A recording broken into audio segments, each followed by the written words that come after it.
আমি মরি নাই, আমারে শহীদ বানায়া দিছে। অর্থাৎ একজন জীবিত ব্যক্তিকে শহীদ বানিয়ে দিয়ে বাণিজ্যের ফাওড়া গাড়া হয়েছে। এই ঘটনাটা ঘটেছে জুলাই আন্দোলন এবং জুলাই শহীদ এই বিষয়কে কেন্দ্র করে।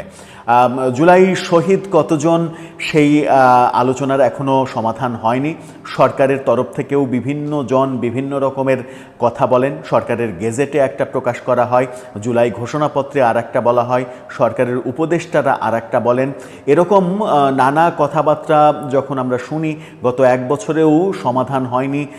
সত্যিকারের শহীদ কতজন হয়েছেন তার তালিকা ঠিকঠাক করতে পারিনি। গেজেটে 836 জন বললেও জুলাই ঘোষণাপত্রে 1000 জন শহীদের কথা বলা হয়।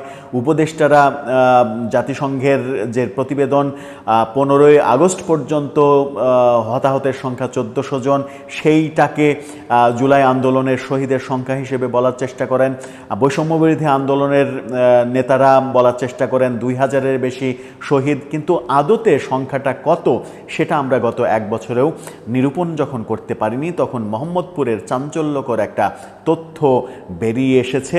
11 বছরের এক শিশুকে,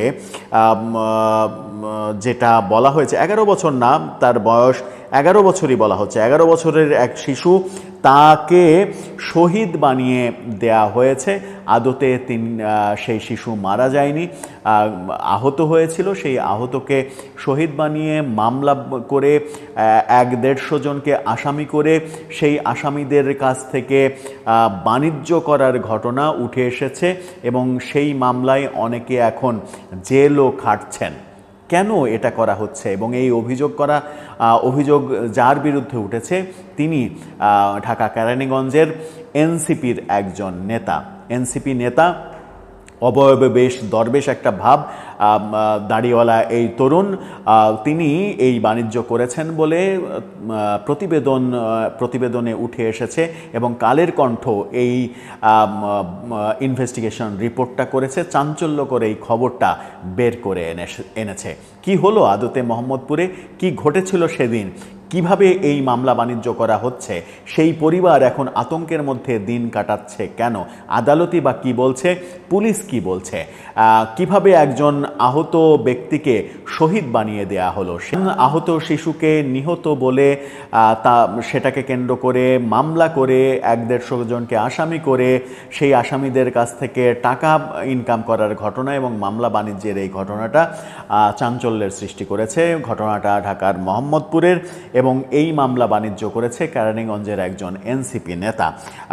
এটাই মানে যে কথাটা বলছিলাম, কালের কণ্ঠ এটাকে নিয়ে যে ফটোকার্ড করেছে, সেই ফটোকার্ডে যেটা বলা হচ্ছে সেটা হচ্ছে যে আমি মরি নাই, আমারে শহীদ বানাইয়া দিছে। এটা একটু দেখে নেন, সাথে সাথে কালের কণ্ঠের শিরোনামটাও দেখে নিতে পারেন। পত্রিকার মূল পত্রিকার শিরোনাম, জীবিতকে জুলাই শহীদ দেখিয়ে এনসিপি নেতার বাণিজ্য। সেখানে বলা হচ্ছে রাজধানীর মোহাম্মদপুরে গত বছরের 5 আগস্ট গুলিতে আহত এক শিশুকে বানানো হয়েছে শহীদ। এরপর হয়েছে হত্যা মামলা, চলছে গ্রেপ্তার, জুলুম।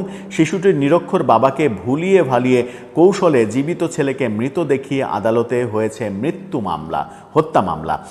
এখন সেই মামলার দায়ে মামলাবাজদের হুমকিতে আতঙ্কের দিন কাটছে পরিবারটির। অর্থাৎ এই যে শিশুর পরিবার, সেই পরিবারটাই এখন আতঙ্কে বাস করছে এবং যে এই মামলাটা করিয়েছে তাকে দিয়ে সে নানা রকমের হুমকি দিচ্ছে যে আপনি বাঁচতে চাইলে আমার কথা শোনেন, আর যদি মনে করেন যে বাঁচতে চান না, আত্মহত্যা করতে চান, তাহলে যা ইচ্ছা তাই করেন।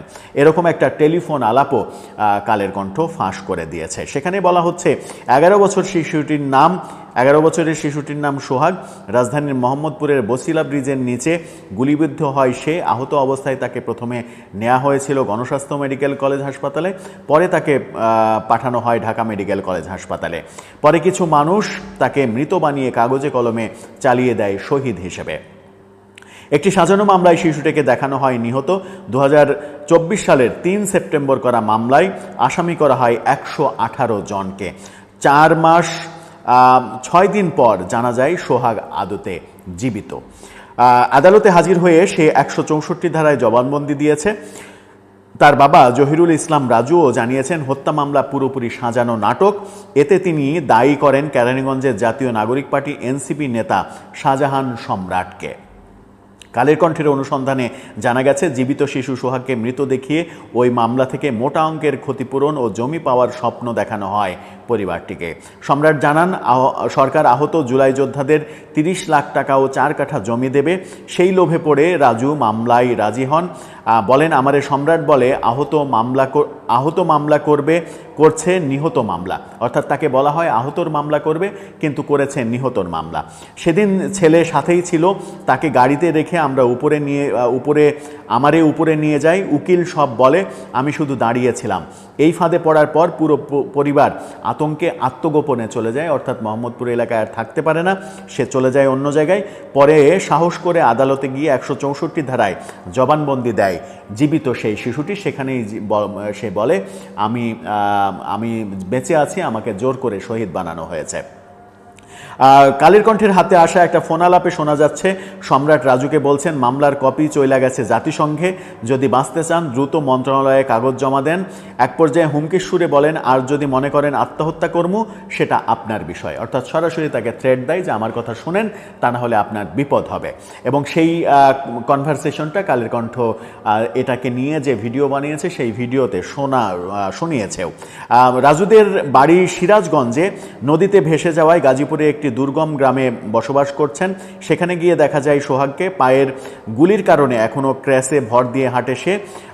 বলল শেখ হাসিনা যেদিন পলাইছে বাইপাইল থানার দিকে একলা পইড়া গেছিলাম, পায়ে গুলি লাগে। সোহাগের মা জানান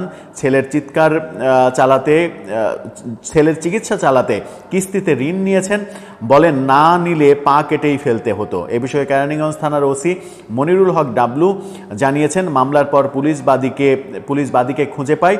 বাদী ও আসামি আদালতে জবানবন্দি দিয়েছে। সোহাগ জীবিত, মামলাটি এখনও খারিজ হয়নি, মনিটরিং সেলে রয়েছে। এ বিষয়ে এনসিপি নেতা শাহজাহান সম্রাটের সঙ্গে যোগাযোগ করলে তিনি বিষয়টি এড়িয়ে যান এই বলে যে তিনি এই মামলা বিষয়ে কিছু জানেন না। কিন্তু তার সঙ্গে এই সোহাগের বাবার যে কথোপকথন সেই ফোনালাপটা কালের কণ্ঠ শুনিয়ে দিয়েছে। সেটা যখন শুনিয়ে দিয়েছে তখন কেরানীগঞ্জের স্থানীয় লোকদের সাক্ষাৎকারেও জানা যায় যে তারা বলছে যে কেরানীগঞ্জে এরকম কোনো ঘটনা ঘটেছে, বসিলা ব্রিজের কাছে এরকম কোনো ঘটনা ঘটেছে সেটা গত 1 বছরেও তারা কখনো শুনেনি, তারা জানে না। তার মানে ব্যাপারটা পুরোটাই মিথ্যা এবং একজন জীবিত শিশুকে নিহত বলে দাবি করে হত্যা মামলা করে 118 জন আসামিকে ফাঁসিয়ে যে মামলা বাণিজ্য, যে অর্থ আত্মসাতের ঘটনা, সেই ঘটনার পুরো দায় দেয়া হচ্ছে এনসিপি নেতা সম্রাটের ওপরে। এরকম ঘটনা তো একটা নয়, এরকম ঘটনা বহু আমরা দেখছি। সম্প্রতি মুক্তিযুদ্ধ মন্ত্রণালয় জুলাই শহীদদের গেজেট থেকে 8 জনের নাম বাদ দিয়েছে।